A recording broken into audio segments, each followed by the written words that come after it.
Hello, hello, hello everybody. I hope we are all doing incredibly well. Welcome to the stream where we're going to cover the little bit of Paixão news that seems to have come out in the last couple of minutes. I need to faff about with my screens a little bit, sorry about that, because everything is being a little bit chaotic today. But that's always fun, it keeps things a little bit exciting. So, specifically, today's bit of news is surrounding everyone's favourite ongoing Brazilian drama by the name of, if I can zoom in on the right page for once, and then cut to monitor 2, Igor Paixão, where Pedro Almeida, who seems to be followed by a hell of a lot of fairly reliable journalists, has said that Leeds and Igor Paixão active talks with Feyenoord after the Olympique Marseille deal cooled. Effectively, Olympique Marseille swung in and were like, yeah, we're going to sign this guy, we're going to give him Champions League football, it's going to be a good time and everyone's going to be happy. And then it turns out they don't have the facilities for that, big man, which means that they are currently stuck in a little bit of a less good situation of having to drop out of the potential move. Not necessarily where Marseille want to be right now. On the other hand, Leeds United have done what I said Leeds United would do yesterday. Sit back and wait. Sit back and wait and see if Marseille do have the facilities to make a purchase, because if they do, they're potentially going to lean in that direction in terms of a signing. But if not, we can just slide on in and make the deal happen. And we've done a quite clever thing that is, I think, quite the opposite of what Ollie has said here, where Ollie has stated that it feels like we're being used to increase Marseille's bid. I am honestly seeing the direct opposite of that. Yes, there's an argument that potentially we're being used to increase a bid that is coming out of Marseille. But if Marseille have already dropped out and Marseille have said, we'll enter our final bid now, and then they enter a bid and it's rejected and they go, oh shit, ooh, what do we do now? Let's do another bid. That would lose any position of power or influence or trust they have in all other negotiations that they could ever have, because it kind of takes away from your authority in that situation. Everyone knows that you're not going to make another bid, or that you will make another bid, sorry, because in the past you've said, look, this is the last chance, and then you did another one. So I think what we've done is quite intelligent in waiting for Marseille to drop out, and then we know what the price tag is, and we can put a little bit of money in, hit that price tag, and not end up in a bidding war. This way we've avoided a bidding war entirely, which is, I think, quite a clever thing for us to do. In terms of, is this a reliable source or clickbait, he seems fairly reliable from what I've been able to see. I've had a bit of a skim through the various things that he said for the rest of this window so far, and he seems to be the kind of guy that, A, has a shitload of followers, because of course he does, but is followed by some fairly reliable sources, Mike McGrath, Graham Smith, which are not bad names to have on the list of people following you. Russ as well, who is in the chat. Hello, Russ. Yeah, there's a hell of a lot of people following this guy, and from what I've seen of his tweets so far this window, he's not the worst of options, which is a pretty damn good spot to be. I don't mind that. It's a slightly different thing to what is being mentioned. So the thought was initially in the early discussions, the way that Marseille were going to get around the fact that reportedly the club wanted 40 million euros, was Marseille were going to say, okay, we'll do 30 and then a 30% sell. That was a fun hiccup. A 30% sell on. It feels like we are in a position, instead of doing that, to just say, no, you know what, we don't need to be scrambling around and worried about, like, whacking on a sell-on, because we can just hit 40 million euros. And I think that would be an intelligent thing for us to do. Because whilst some clubs will need to follow that sell-on route, specifically Marseille, who don't have that much cash right now, as I mentioned yesterday, there was the big issue that they've got around not being able to sort of match other clubs because of the financial situation over in French football, which is completely knacked. TV deals are not very good for them right now. We're in a different spot, where English clubs are fact-rich. We've got two very different accounts here, with Russ saying Pedro Almeida is a top source and someone who's very reliable, and Jason saying apparently the source is a fake account.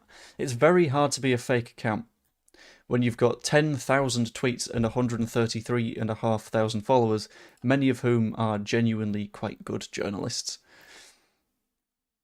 I'm not too tempted to say that that's a problem, but if you are, then go for it. But I personally think that this is fine.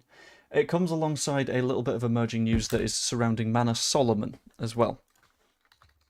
Because it looks like there's a little bit of chat around Solomon potentially being on, which I'm going to have a quick read through now because I've not really seen that much of this. So 1 second.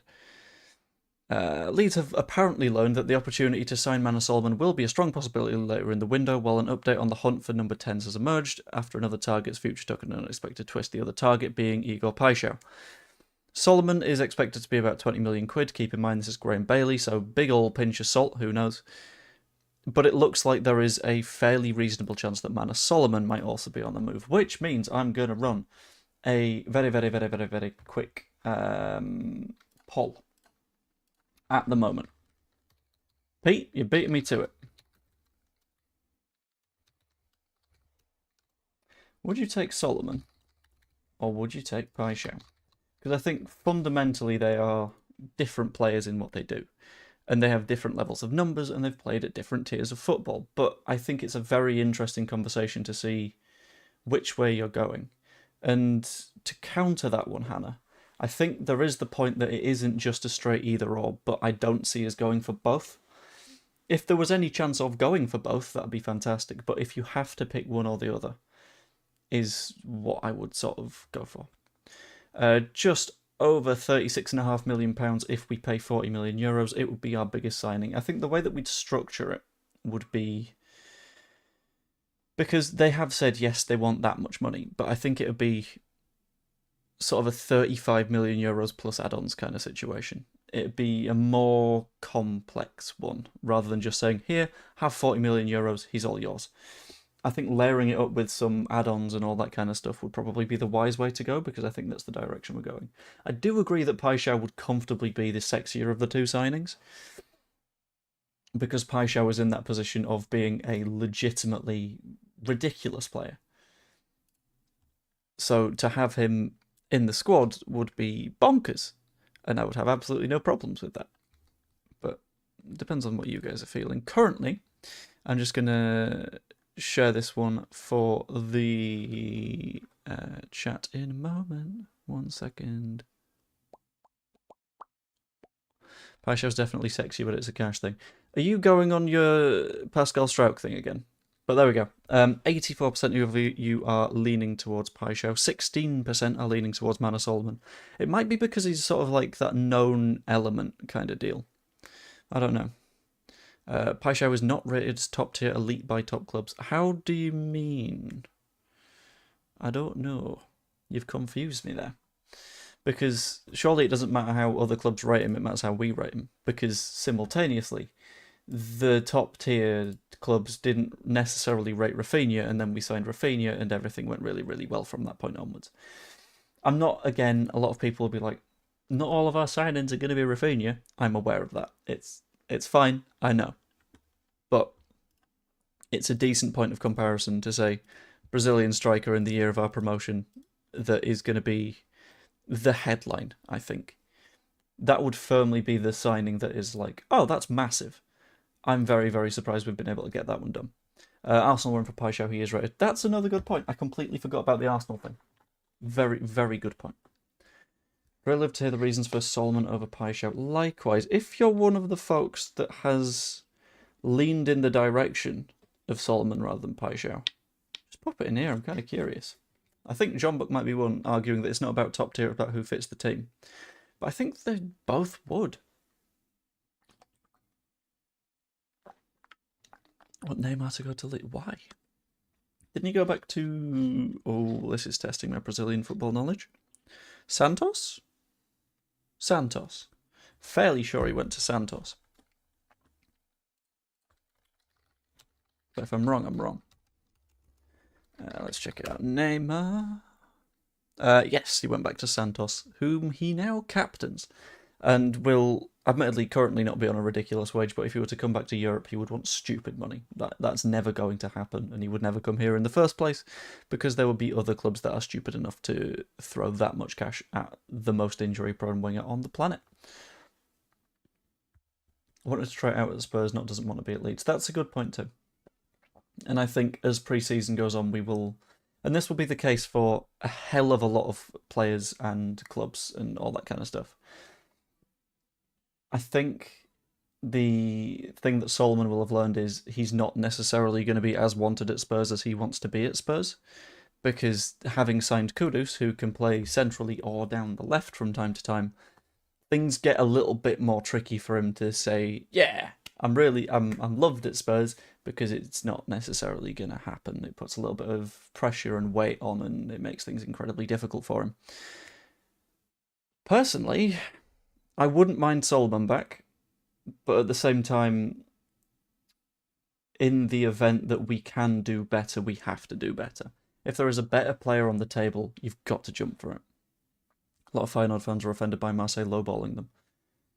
I think the issue with Marseille, and like any club is going to be offended by being lowballed for a player. Like, this is just natural, it's going to happen. Like, when it came to us selling Calvin Phillips for 40 million quid, a lot of us looked at that and went, that's pretty damn low. Turns out probably roughly accurate. But, yeah. Someone for me, no need for a settling in period, knows the club, plays and manager, go for Igor in January. Why January? Because then surely in the middle of the season you're trying to adapt him. And then all you've done is like add a little bit more weight onto yourself in terms of we need to not be relegation threatened if we want to go for Paixão. Because he's not going to come to the Premier League just to immediately go down with 4 months left of the season. Because in that case he can't even do anything to fight against it. Whereas signing him now feels feasible because Premier League club, obviously, but Premier League club that is clearly growing and building and doing something. Like having Stack, fantastic. Joe, talks haven't begun. Marseille sources also say talks ongoing. Source also 300k followers and followed by Fabrizio said talks still ongoing. Really? Who? When?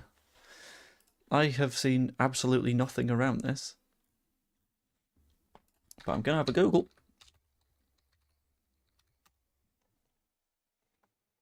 But there is distinctly the feeling that Leeds are making that move, that we are pushing towards the move now, because there's actually something there, which is quite nice. He chose Spurs. What, Solomon or Marseille have said no more talks? Yeah. Or, in terms of the sheer number of talks and sources that are saying Marseille are no longer in the conversation, I'm very tempted to say Marseille are just no longer in the conversation, because it feels like that door is swinging wide open for us to walk into. And I think as far as transfer strategy goes, it's the right one for us, because there's no point Leeds United walking in the door whilst Marseille are still there and saying 20% on top of whatever Marseille are willing to pay, because there's a risk that Marseille then go, okay, we'll do another €1 million on top of that. Waiting until Marseille are done makes things significantly easier for us. Have we put a bid in? That's a very big question. Because I would like to say probably, or at the very least are negotiating what we believe would be a reasonable bid with them. But this is where it gets complex, because you can say that Leeds United are... Hello, Darren. How are you doing? Hoping very, very well. Hoping you've gotten through your horrific injuries that you've picked up from the Creator Cup. But yeah, it's hard to say whether or not we have put a bid in, because with the Longstaff thing, we didn't find out that we'd bid until the 3rd bid. And if we're in active talks, that tells me that we're talking about roughly what numbers would need to be. And I think it's less a case of this is the firm number and more, okay, we've got an idea of what they want, let's put something together amongst ourselves, and then later in the process you make a bid. It's like when you are haggling for something at a market. If you're like, I would quite like this chair, your stated value is 60 quid. And then you have a moment thinking to yourself, which is where I think we are right now, of, what do you take, 40 to 45? 40, but then if the chair looks really nice in a year's time, another 5? Something along those lines. And it's not until you actively say, would you like 45 quid, that you've put in the first bid, which is interesting. Sorry, I forgot what the Creator Cup is, can you tell me? It was the charity football match that I ran last Sunday.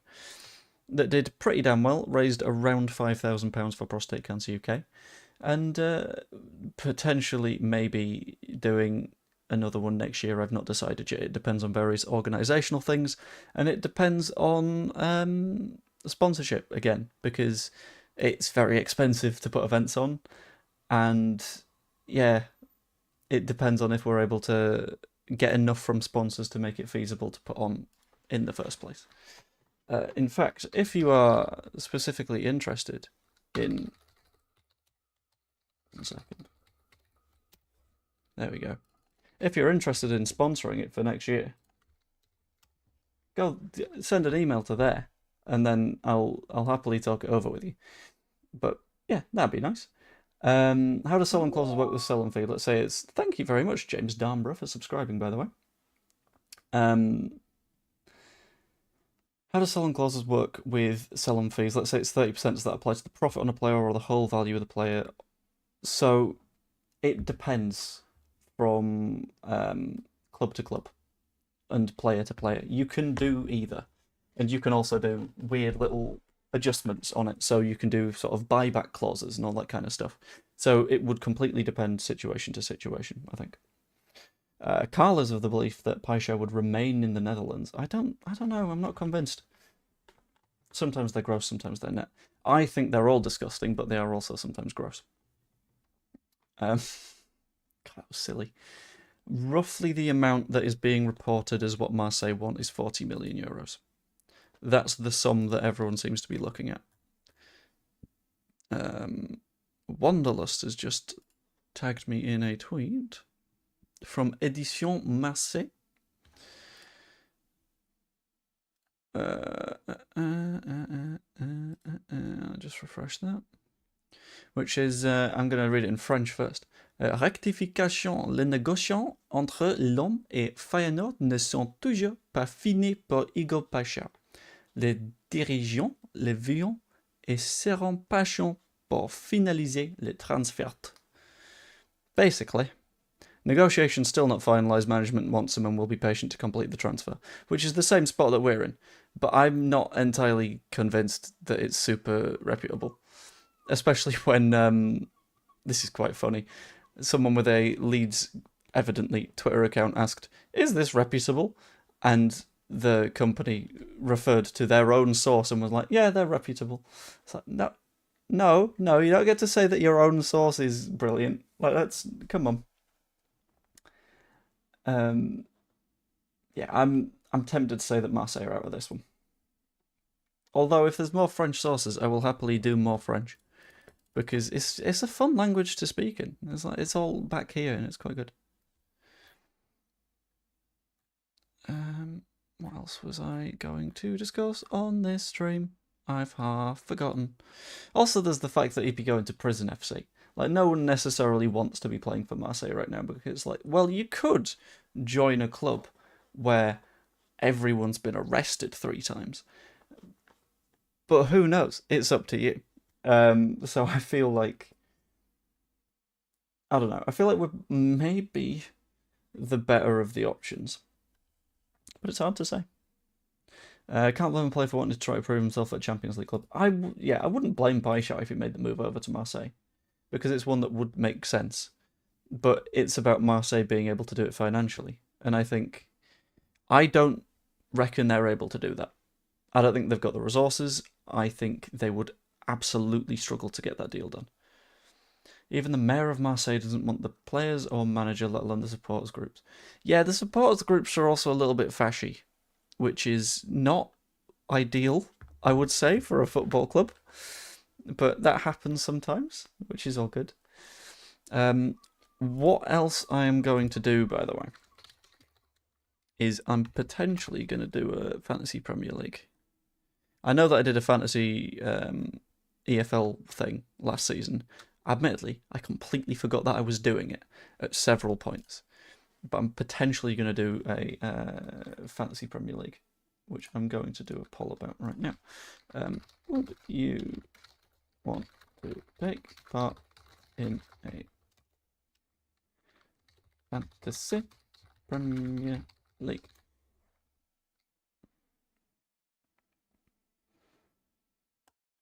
Posh. At the Content Creators Cup, I encourage you to do that belly flop at the end. It was a case of I wandered over to the side of the pitch, being like really tempted to do a belly flop, and then everyone that was there like, well, you kind of have to now. And I was like, yeah, I mean, I did say it. So with like Harrison, Mellier, and Bamford as part of the deal. Genuinely, I think one of the leagues that Bamford might do better in is Ligue 1. Ligue 1 is a pretty damn good division for Bamford and for someone of his level. No to FPL just because I forget about it after the first month. Same, but also I'm thinking if I end up doing that and sort of force myself into it by doing content around it, then maybe, just maybe, I'll actually stick with it this time. In the same way that you guys should stick with liking the stream. Ooh, thank you very much. I'd hugely appreciate if you fancy doing that. That'd be absolutely lovely. Cheers. What else was I going to say? I don't know. Oh, crumbs. And also subscribe. That's also massively appreciated. Thank you very much. Igor Paixao's open to moves to both Marseille and Leeds. I guess it's chance at Champions League versus Premier League, and he's happy with either.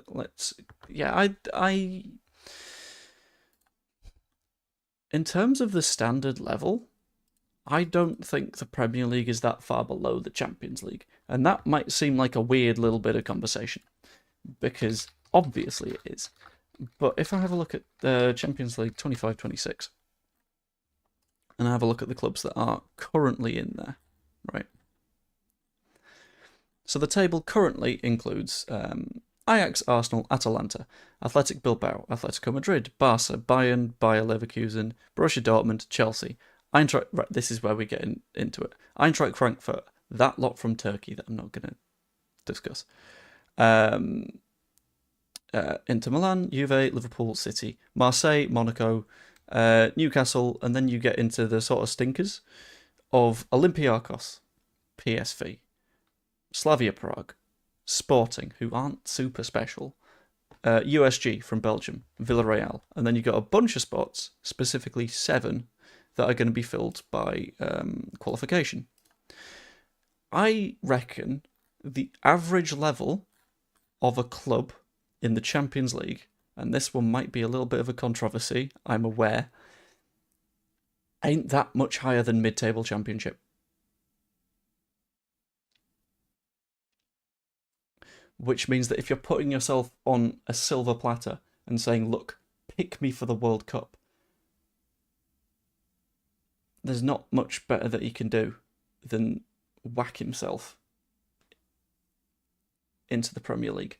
Because then you're getting tested every single week rather than once every few months.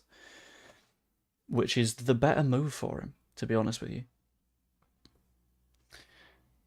In terms of the other players, other clubs that are potentially going to find their way into the Champions League, by the way. The level's not huge. The level's not brilliant. So one of Nice and Benfica, one of Feyenoord and Fenerbahce, which could mean that they want to hold on to him until after those matches, which is quite interesting. Well, no, because he's injured, so it doesn't matter. Mid-table Premier League, yes, not Championship, sorry. I got that wrong. But FC Copenhagen, Malmo, Kiev, Maccabi Tel Aviv, they're not great sides. Ludogorets is another one. Shelbourne, Slovan Bratislava, RB Salzburg, admittedly, same thing, but whatever. Rangers, who we know aren't spectacular. Panathinaikos, Victoria Pilsen. All of these are sides that are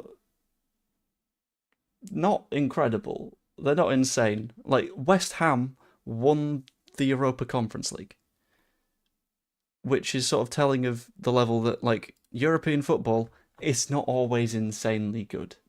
And I know it's a different competition and all that, but Spurs and Man United, who were at the bottom of the Premier League, were in the Europa League final against each other.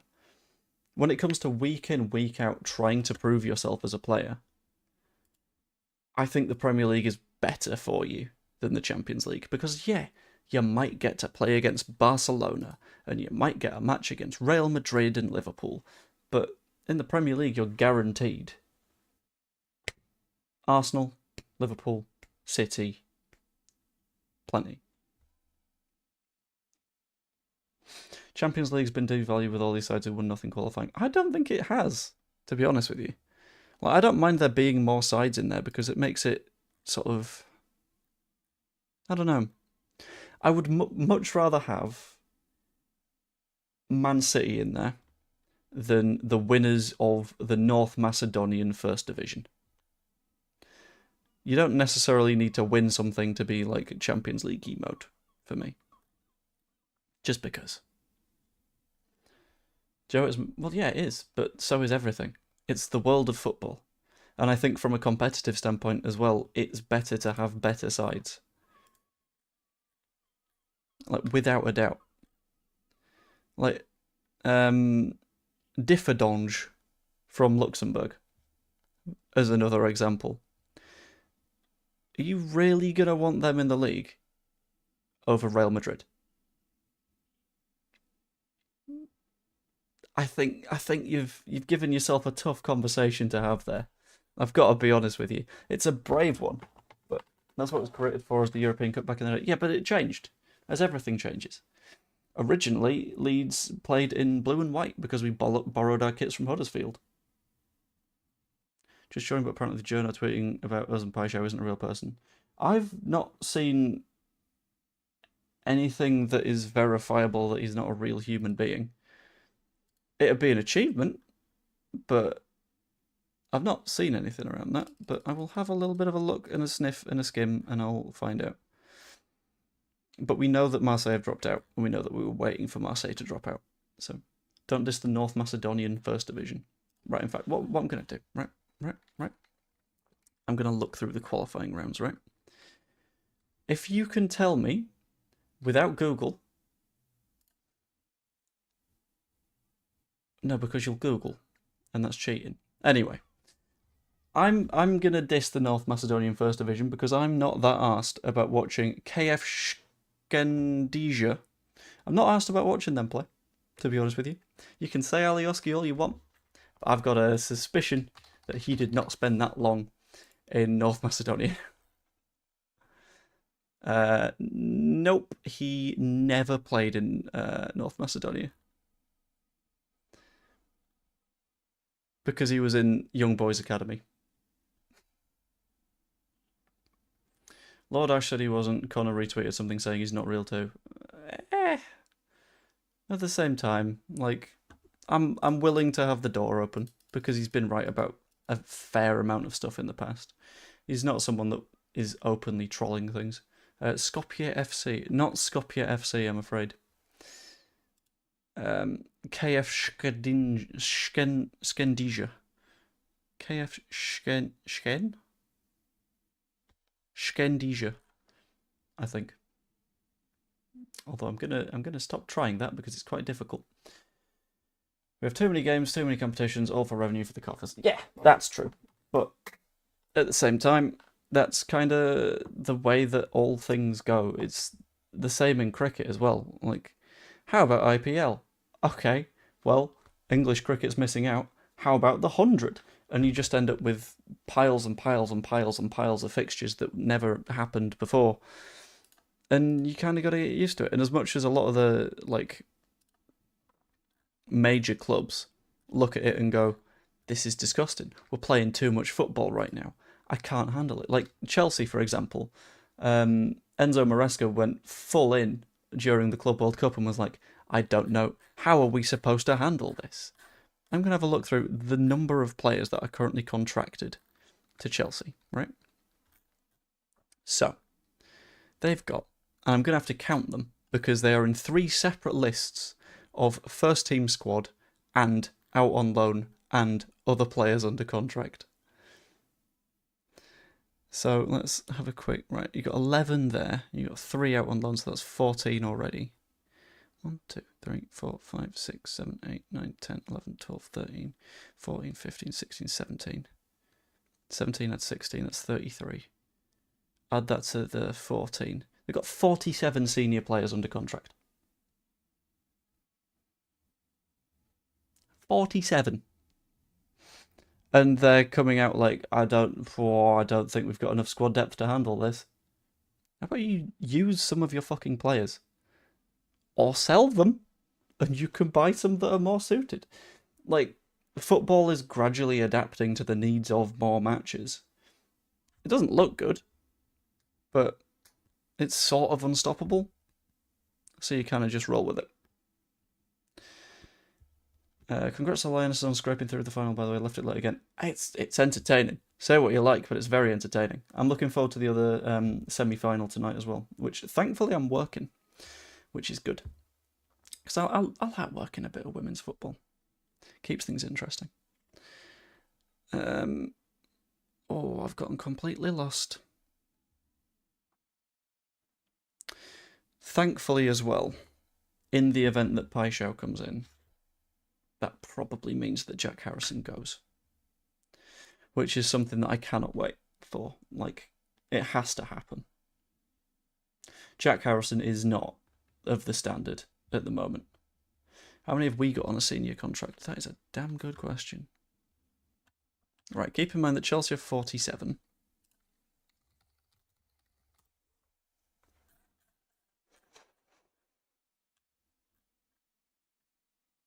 Two,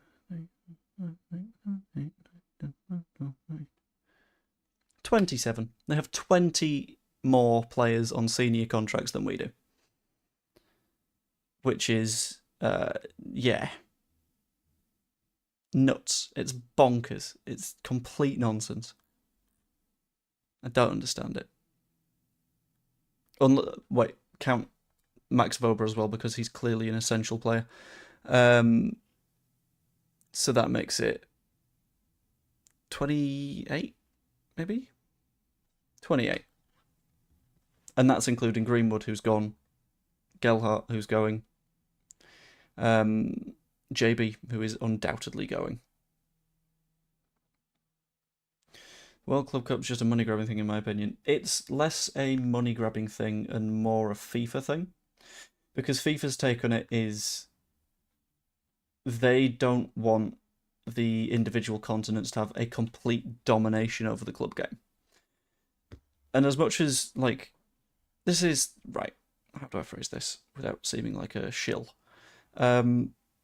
So, full clarity, as I've explained many a time on this channel, I work for a sports broadcaster, and that sports broadcaster, has Greenwood gone already? No, but he probably will. And said sports broadcaster was responsible for broadcasting the Club World Cup. So I may have a bias here. But as much as UEFA clubs were like, this is completely pointless, I don't like this, every single other continent was looking at it as like one of the most exciting things. It's not going to go away because UEFA don't have a complete stranglehold over FIFA, which is interesting. We have to try to move these players on who won't play for the badge. Yeah, I'm in the same kind of boat. Like, the Matteo news yesterday was... I don't know. Do I have a kind way of phrasing this? I can try and dig for one.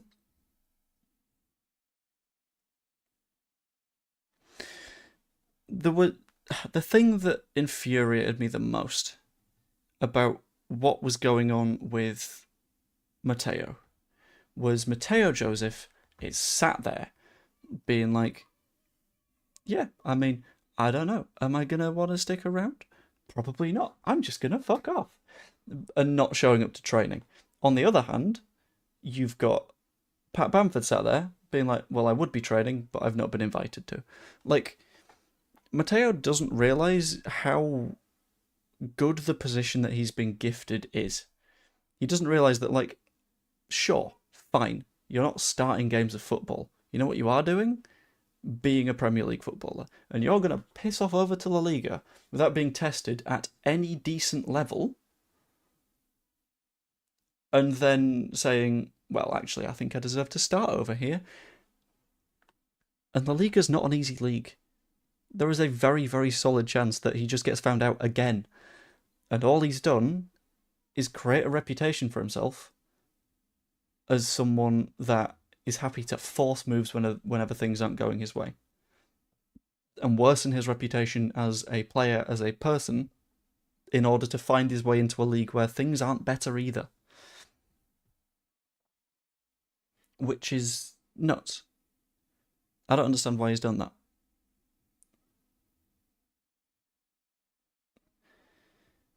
A kind way of putting it is that a young player has been poorly advised by his agents to create a stink that'll follow him. Yeah, that is a kind way of putting it.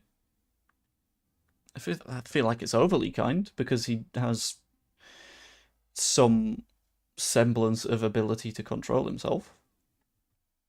And, like, could quite easily say, no, actually, I'm going to take the flight over to Germany and keep on training.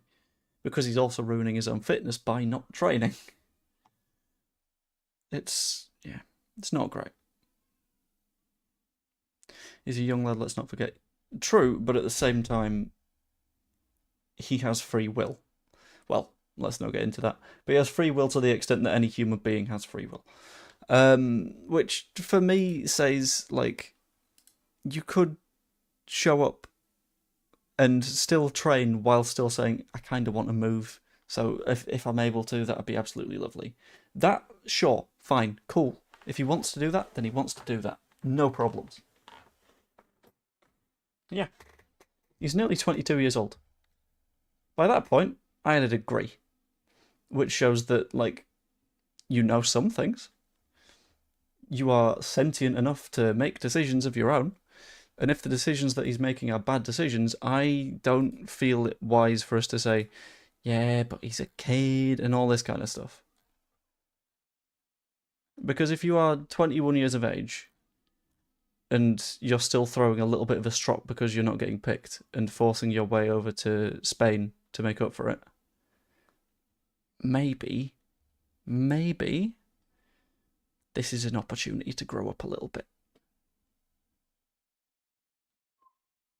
Yeah, Matteo's older than Nonto. And Matteo was here and witnessed what happened with Nonto. Very silly.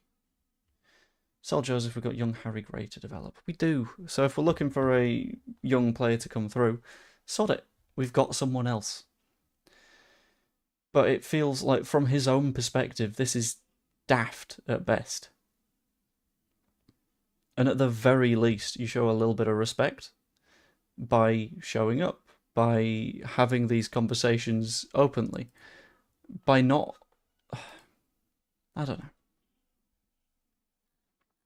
It's one of those where I kind of understand that he wants to play more football, but there are ways of doing that. Farker will work out if Harrison's worth playing or not. He's kept better players than him on the bench. I think what will happen with Harrison depends entirely on the situation around Paixao or Solomon. Once we have signed or not signed another winger, that's where the question comes in. Because then there's a decision to be made. You kind of need 4 wingers, no matter what. Because if not, you're going to be left a little bit short. It's once you've got those 4 wingers that it becomes, do we actually need Jack Harrison? Or could we do without? Which I'm fairly happy with if we get rid. Seems like the move. We also saw what happened with Nonto last year, so Joseph has seen that and still chosen to go down that route. Yeah. He's actively making the bad decision without being forced into it. So, This is... Okay, I misread you there, Begbie. I thought you were saying I'd take 10 million and get rid of Harry Gray, we don't need him. I was like, sorry? Hang on, what? But yeah, from what I've seen of Harry, I kind of prefer him. Because at least he's got some, like, effort in his game. Which might seem harsh, but at least he's training. At least he was bothered to stick around in the 21s for a bit. Hang on, what's going on? I don't know. Harry Gray looks great, he's got serious potential. Yeah, and I'm honestly looking forward to him using that. But we will ultimately see how that all ends up. What I am going to... Ooh, thank you for subscribing. Gaza19, massively appreciated. What I'm going to do is I'm going to end the stream there, but I'm going to do a little bit of a redirect. And I'm going to redirect you over to Matt Leeds, who currently has a couple of viewers, but I think he's a channel that is very, very dedicated to doing this and could do a little bit of a bump. So, if everyone could go over and spam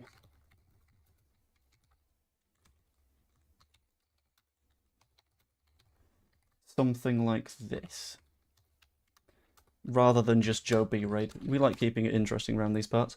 That'd be massively appreciated, and you'll be redirected in that direction once the stream is done. So that would be absolutely lovely. Anyway, hope you enjoyed the stream.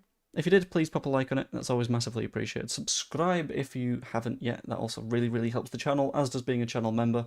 It's $2.99 a month. You get a bunch of videos and stuff early, and it's just massively appreciated. Hope you all enjoyed, and I will see you later. Toodaloo.